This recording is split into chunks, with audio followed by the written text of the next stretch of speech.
नमस्कार, स्वागत है आपका दिल्ली एनसीआर दिन भर में आपके साथ। मैं हूं मुकेश गुप्ता। आइए बुलेटिन की शुरुआत करते हैं। सबसे पहले नजर डाल लेते हैं अभी तक की हेडलाइंस पर। पीएम मोदी ने लॉन्च किया मेगा गति शक्ति मास्टर प्लान, देश में विकास को मिलेगी गति।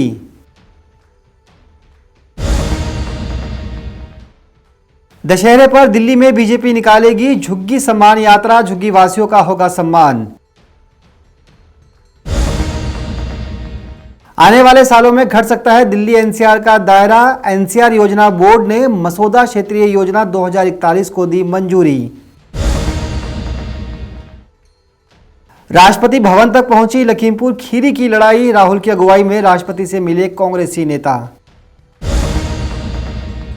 और गाजियाबाद में अवैध फैक्ट्री का भंडाफोड़, पटाखों की खेप और कई करोड़ का विस्फोटक सामान बरामद।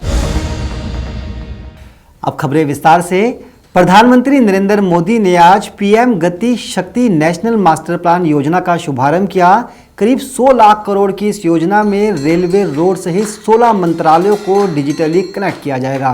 उम्मीद यही है कि इस डिजिटली कनेक्शन के बाद देश का विकास और तेज गति से होगा। आपको दिखाते हैं क्या है ये पूरी योजना और प्रधानमंत्री नरेंद्र मोदी ने इस योजना के शुभारंभ मौके पर क्या कुछ कहा। 21वीं सदी के न्यू इंडिया के विजन पर काम कर रही केंद्र की मोदी सरकार ने विकास के पथ पर एक और क्रांतिकारी कदम उठाया है। प्रधानमंत्री नरेंद्र मोदी ने आज यानी 13 अक्टूबर को मेगा गति शक्ति मास्टर प्लान योजना का अनावरण किया। ये प्लान मल्टी मॉडल कनेक्टिविटी को बेहतर करने और औद्योगिक गतिविधियों को बढ़ावा देने के साथ साथ एयरपोर्ट, नई सड़कों और रेल योजनाओं सहित यातायात की व्यवस्था को दुरुस्त करेगा। इससे इंफ्रास्ट्रक्चर डेवलपमेंट प्रोजेक्ट में तेजी आएगी, साथ ही देश में रोजगार के बड़े अवसर भी पैदा होंगे। इस मौके पर प्रधानमंत्री मोदी ने कहा है कि हम अगले 25 सालों के लिए नींव रख रहे हैं। ये राष्ट्रीय मास्टर प्लान 21वीं सदी की विकास योजनाओं को गति शक्ति देगा। कारगर ये सिद्ध हुआ है प्रगति मैदान। ये नेशनल मास्टर प्लान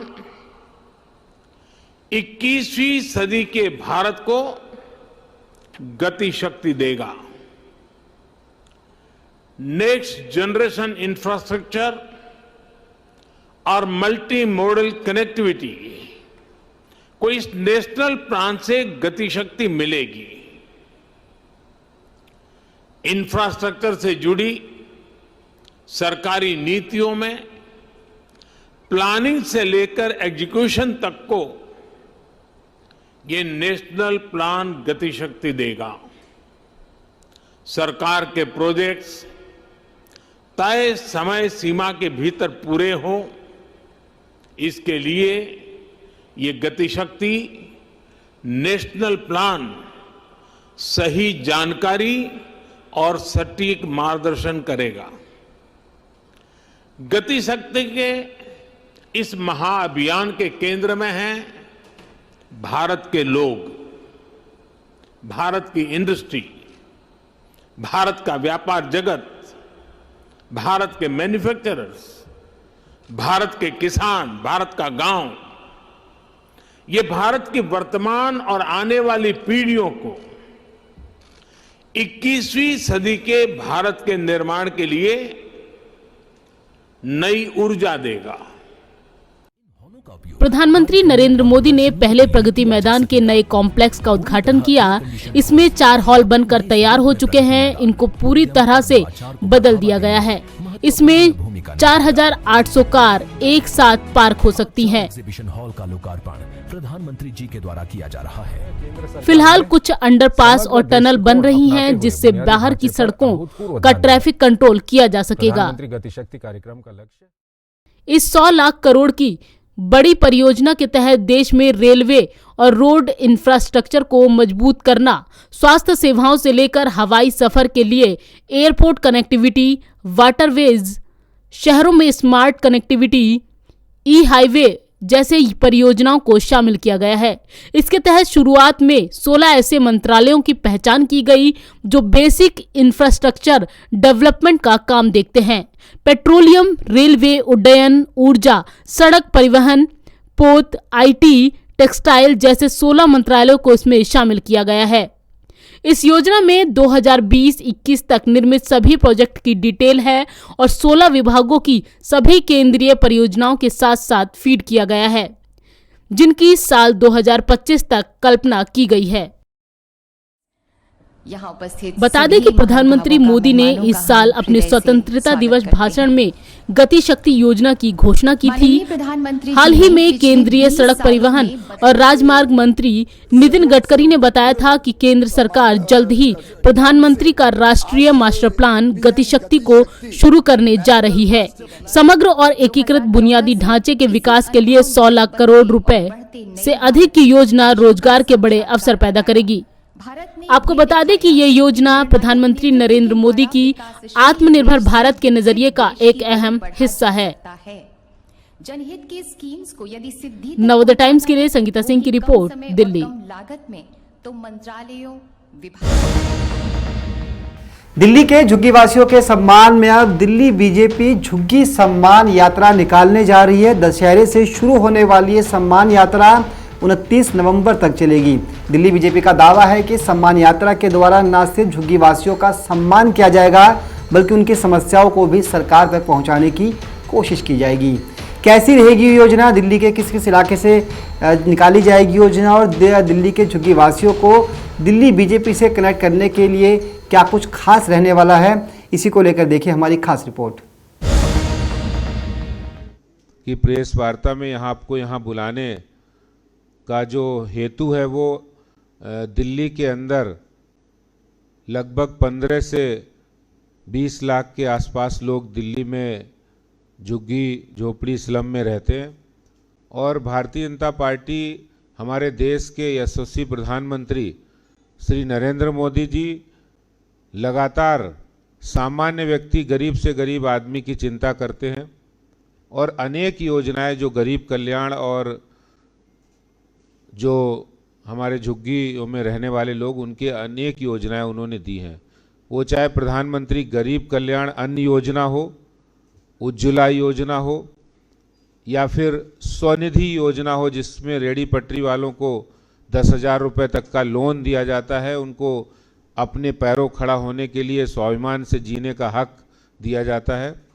और इसके साथ साथ जितनी योजनाएं, चाहे वो प्रधानमंत्री जनौषधि केंद्र योजना जहां सस्ती दवाइयां मिले, प्रधानमंत्री आयुष्मान योजना फ्री में इलाज हो, और इसके साथ साथ सुकन्या समृद्धि योजना 12 रुपये के अंदर प्रधानमंत्री जीवन बीमा योजना, ये अनेक योजना हैं जो उस वर्ग को संबोधित करके उस वर्ग के लिए हैं जो शायद देश की आज़ादी के 75 साल के बाद भी उनको मुख्य धारा में शामिल होने का अवसर नहीं मिला। उस काम को भारतीय जनता पार्टी और नरेंद्र मोदी सरकार कर रही है। और भारतीय जनता पार्टी दिल्ली में जो झुग्गियों के अंदर समस्याएं हैं, पानी की समस्या है, वहाँ पर रहने की समस्या है, वहाँ पर सीवर की समस्या है, वहाँ पर तमाम उनको मूलभूत सुविधाएं की समस्या है, इन सब बातों को लेकर भारतीय जनता पार्टी 15 अक्टूबर को विजयदशमी के दिन से, जिस दिन दिल्ली के पूर्व मुख्यमंत्री खुराना जी, मदन लाल खुराना जी का जन्मदिन भी है, हम झुग्गी सम्मान यात्रा प्रारंभ करने वाले हैं। और झुग्गी सम्मान यात्रा का मकसद है कि दिल्ली के 2-2.25 करोड़ लोग जितने रहते हैं, दिल्ली का जो दिल्ली देश की राजधानी है, दिल्ली के विकास में, दिल्ली के निर्माण में, दिल्ली के डेवलपमेंट में जो झुग्गी वासियों का योगदान है उनको रिकॉग्नाइज करना, उनका सम्मान करना। आज हम झुग्गियों में जाते हैं तो वहाँ अच्छे स्पोर्ट्समैन भी हैं, वहाँ पढ़ने वाले टैलेंटेड बच्चे भी हैं, वहाँ स्टूडेंट हैं, युवा साथी हैं, वहाँ कामगार साथी हैं, एक अच्छे से अच्छा दस्तकार कलाकार वहाँ है, वहाँ पर वो लोग भी हैं जो अभाव में रहते हुए कोरोना में जिन्होंने बहुत अच्छा मानवता का काम किया। ऐसे सब लोगों को सम्मानित करने का काम भारतीय जनता पार्टी के द्वारा होगा। और इस झुग्गी सम्मान यात्रा जो 15 अक्टूबर से हम प्रारंभ करेंगे, उसमें मोती नगर से प्रारंभ होगी। वहाँ से हम पद यात्रा करेंगे, लोगों से संवाद करेंगे। झुग्गी के प्रधान, झुग्गी में प्रमुख लोग, झुग्गी में हमारी महिला शक्ति जो रहती है, जो बहुत घर में भी काम करते, बाहर भी काम करके अपना परिवार चलाते हैं, ऐसे सभी स्वाभिमानी, मेहनती, ईमानदार झुग्गी वासियों के सम्मान के लिए भारतीय जनता पार्टी मैदान में आई है। और हम उनको, उनके काम को सलाम करते हुए, उनकी पहचान को सलाम करते हुए, उनके लिए भारतीय जनता पार्टी हमेशा तत्पर है। इस उद्देश्य के साथ हम ये झुग्गी सम्मान यात्रा, जिसमें झुग्गी वासियों के साथ संवाद के साथ प्रधानमंत्री जी की योजनाएं और उनकी समस्याओं का समाधान और संवाद, इन सब बातों को लेकर ये यात्रा शुरू होगी। हम पहले फेज में लगभग 33 विधानसभाएं कवर करेंगे, जो 15 अक्टूबर से प्रारंभ होकर 29 नवंबर तक ये यात्रा। दिल्ली एनसीआर को लेकर एक बड़ी खबर सामने आई है। अब केंद्र सरकार एनसीआर का दायरा कम करने की योजना पर काम कर रही है। आपको बता दें कि सरकारी रिपोर्ट की माने तो एनसीआर का दायरा महज 100 किलोमीटर के अंदर ही रहेगा। इसी को लेकर एक नई योजना आ रही है, और क्या है ये योजना, कैसे काम करेगी, इसी को लेकर देखिए खास रिपोर्ट। दिल्ली एनसीआर की एक बड़ी खबर सामने आई है कि आने वाले सालों में दिल्ली एनसीआर का दायरा घटाया जा सकता है। दरअसल एनसीआर योजना बोर्ड ने मसौदा क्षेत्रीय योजना 2041 को मंजूरी दे दी है, जिसके अनुसार राष्ट्रीय राजधानी क्षेत्र का दायरा घटाने की बात सामने आई है। बता दें, एनसीआर वर्तमान में लगभग 150 से 175 किलोमीटर तक फैला हुआ है, जो आसपास के जिलों और उनके ग्रामीण क्षेत्रों को कवर करता है।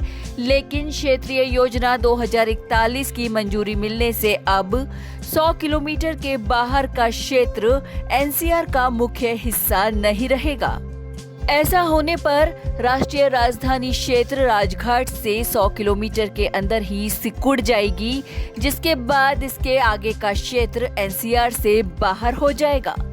खबर है कि सरकार की ओर से बहुत जल्द इस पर लोगों से सुझावों और आपत्तियां मांगी जाएंगी, जिसका एक विस्तृत मसौदा योजना जल्द ही सार्वजनिक किया जाएगा और उसके बाद इसे एनसीआर योजना बोर्ड द्वारा अधिसूचित भी कर दिया जाएगा। बताया जा रहा है कि 100 किलोमीटर के दायरे से आगे और मौजूदा एनसीआर सीमा तक लीनियर कॉरिडोर विकसित किए जाएंगे, जिसमें एक्सप्रेसवे, राष्ट्रीय राजमार्ग और क्षेत्रीय रैपिड ट्रांजिट सिस्टम से 1 किलोमीटर के दायरे में आने वाले क्षेत्रों में विकास का मार्ग होगा। साथ ही इस 100 किलोमीटर के बीच सभी तहसीलों को शामिल करने या छोड़ने का निर्णय संबंधित राज्य सरकारों पर छोड़ दिया जाएगा। बता दें, मसौदा क्षेत्रीय योजना 2041 ने भविष्य में झुग्गी झोंपड़ी मुक्त राष्ट्रीय राजधानी क्षेत्र के लिए एयर एम्बुलेंस सुविधा के अलावा हेली टैक्सीज, सड़क, रेल और जलमार्गों के माध्यम से कनेक्टिविटी रखने पर विचार किया है। Bureau report, Navodaya times, Delhi. केंद्रीय गृह राज्य मंत्री अजय मिश्र के इस्तीफे की मांग और लखीमपुर खीरी हिंसा से जुड़े कुछ और नए तथ्यों को लेकर आज कांग्रेस के एक प्रतिनिधि मंडल ने राष्ट्रपति से मुलाकात की और उन्हें ज्ञापन सौंपा। इस प्रतिनिधि मंडल का नेतृत्व कांग्रेस नेता राहुल गांधी ने किया। आपको सुनवाते हैं कि राहुल गांधी ने ज्ञापन सौंपने के बाद क्या कुछ कहा। नमस्कार। कुछ दिन पहले हम लखीमपुर खीरी में जिन परिवारों के सदस्यों को कुचला गया था, उनके हम घर गए और उनसे बातचीत करने के बाद उन्होंने हमें बताया कि वो 2 चीजें चाहते हैं। पहली चीज, वो न्याय चाहते हैं। वो चाहते हैं कि जिस व्यक्ति ने ये हत्या की है उसको सजा मिले। और उन्होंने ये भी कहा कि जिस व्यक्ति ने हत्या की है उस व्यक्ति के पिता हिंदुस्तान के होम मिनिस्टर हैं। हिंदुस्तान के होम मिनिस्टर हैं। और इसीलिए जब तक वह व्यक्ति मिनिस्टर है तब तक सही जांच और न्याय नहीं मिल सकता है। यह बात हमने हिंदुस्तान के राष्ट्रपति जी को बताई और हमने उनसे कहा कि देखिए, ये सिर्फ इन परिवारों की आवाज नहीं है, ये हिंदुस्तान के हर किसान की आवाज है। उस आवाज को कुचला जा रहा है, दबाया जा रहा है। और इस व्यक्ति ने हत्या से पहले देश के सामने कहा है कि अगर सुधरोगे नहीं तो मैं सुधार दूंगा।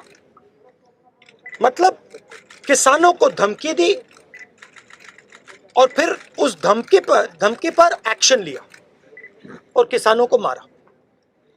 तो हमने राष्ट्रपति जी से कहा कि देखिए, जब तक ये व्यक्ति मंत्री है तब तक न्याय नहीं मिल सकता है। इस मंत्री को हटा देना चाहिए और सुप्रीम कोर्ट के 2 सिटिंग जजेस की इंक्वायरी होनी चाहिए और जिन्होंने भी ये हत्या की है, मर्डर किया है, उनको सजा मिलनी चाहिए। धन्यवाद। जब हम लखीमपुर खेरी में शहीद किसान और श्री रमेश कश्यप जो पत्रकार थे उनके परिजनों से मिले, तो जैसे राहुल जी ने कहा, वे सिर्फ न्याय चाहते हैं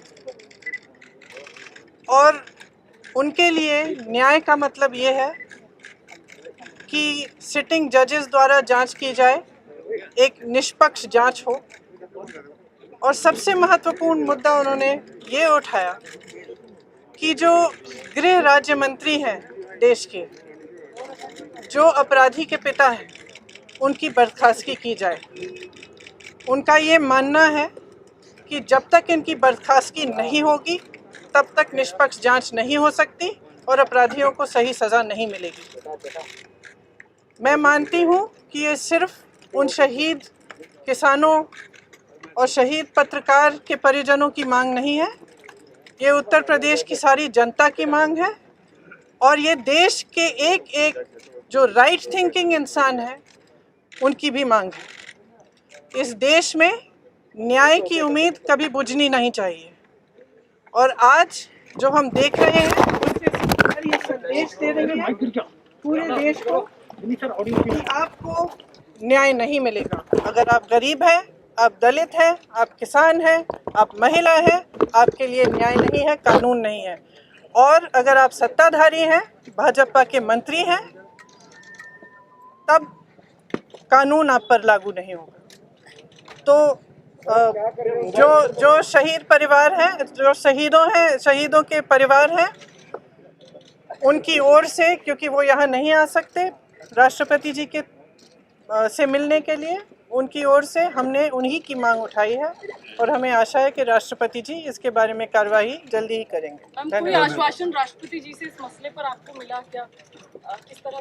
उन्होंने आश्वासन दिया कि आज ही वे सरकार से इस पर चर्चा करेंगे। आप लोग लगातार ये मांग करते रहे गृह राज्य मंत्री को बर्खास्त किया जाए, अब तक सरकार ने बर्खास्त नहीं किया, यहाँ तक कि कोई बड़ी कार्रवाई भी नहीं। राष्ट्रपति से कितनी आपको उम्मीद है कि राष्ट्रपति आपकी बात को सुनेंगे और इस पूरे मामले पर कार्रवाई करेंगे? देखिए, सरकार की जिम्मेदारी होती है कि देश की और जनता की आवाज़ सुने। ये मेरी मांग नहीं है, कांग्रेस पार्टी की मांग नहीं है, हमारे साथियों की मांग नहीं है, ये जनता की मांग है। और जैसे मैंने कहा, उत्तर प्रदेश के जन जन की मांग है और उन शहीदों के परिवारों की मांग है जिन्होंने अपने। गाजियाबाद पुलिस ने मेरठ रोड पर चल रही एक अवैध पटाखा फैक्ट्री का भंडाफोड़ किया है। इस फैक्ट्री में बड़ी मात्रा में पटाखे बनाने का काम चल रहा था। इतना ही नहीं, इस फैक्ट्री से 6 लोगों को भी हिरासत में लिया है।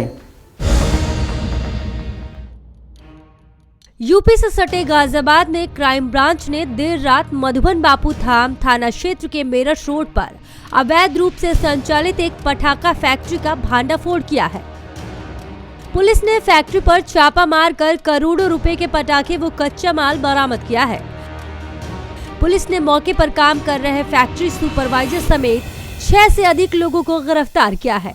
फैक्ट्री मालिक व उसके साझेदार अभी भी फरार है। पुलिस का दावा है कि जल्द ही उन्हें भी गिरफ्तार कर लिया जाएगा। पुलिस जांच में ये पता चला है कि साल 2018 में यही मालिक दिल्ली के बवाना फैक्ट्री को संचालित कर रहा था और लापरवाही के कारण विस्फोट होने से 17 निर्दोष लोगों की जान चली गई थी। आरोपी फैक्ट्री मालिक ने सोनीपत में फैक्ट्री लगाई थी जो 2020 में पकड़ी गई थी। इसके बाद गाजियाबाद आकर अवैध रूप से फैक्ट्री लगा ली थी।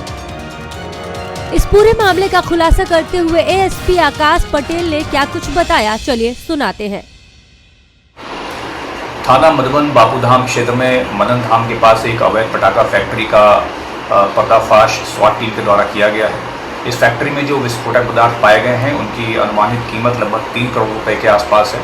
मौके पर से 6 अभियुक्त गिरफ्तार हुए हैं, जिनमें से वहां सुपरवाइजर, लैब टेक्नीशियन और मशीन ऑपरेटर हैं।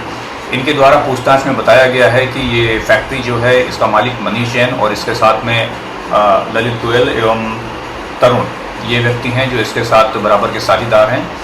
इनके संबंध में अन्य जानकारी की जा रही है। इसके अलावा फैक्ट्री में भारी मात्रा में एथेनॉल और अन्य रासायनिक पदार्थ भी प्राप्त हुए हैं। ये जो फैक्ट्री है ये रिहायशी इलाके के बीच में है, जिसमें ये बहुत बड़ा खतरा था कि अगर इसमें कभी विस्फोट होता है तो भारी मात्रा में जनधन की हानि हो सकती है। इस बारे में अग्रिम वैधानिक कार्रवाई की जा रही है। इस फैक्ट्री में मौके पर करीब 90 लोग काम कर रहे थे। पुलिस ने पूछताछ के लिए सभी को हिरासत में ले लिया है। उन्होंने बताया कि पटाखे बारूद से नहीं बल्कि सिल्वर फ्लूमिनेट नामक केमिकल से बनाए जा रहे थे जो घातक होता है। पूछताछ में पता चला कि फैक्ट्री मालिक मनोज जैन, ललित व आसू हैं। पुलिस ने मौके से 10 से अधिक ट्रक भरकर पटाखे बरामद किए हैं। इस फैक्ट्री से एनसीआर में बड़े पैमाने पर पटाखों की आपूर्ति की जा रही थी। गाजियाबाद से नवोदय टाइम्स के लिए विकास कुमार की रिपोर्ट। तो दिल्ली एनसीआर दिन भर के इस बुलेटिन में फिलहाल के लिए इतना ही। मुझे दीजिए इजाजत। नमस्कार।